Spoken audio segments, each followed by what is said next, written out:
Okay, again, my name is Patrick Smith. I'm the senior instructor for Gun Safe Academy. What we're going to be doing here is we're going to be shooting at shotgun shell casings at 7 yards, 21 feet.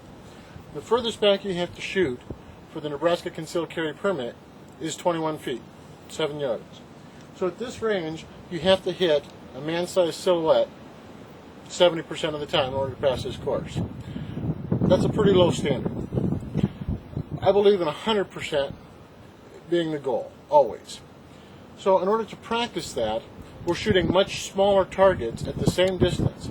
If you can consistently hit a target the size of a shotgun shell at this range, hitting a man-sized target at this range becomes shooting fish in a barrel. It's absolutely no challenge at all, and you hit the bad guy every single time. So Patrick's going to zoom in so you can see these hits.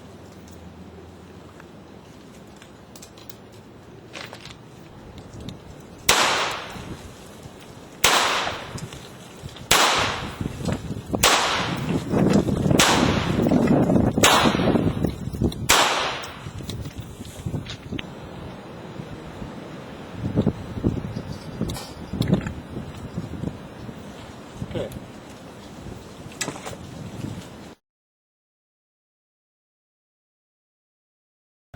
Just in case anybody thought that it was the wind going by or hitting the ground that knocked them over, we recovered those shotgun shells. See the hole? See the hole? See the holes? See the hole? Yeah, we hit the target.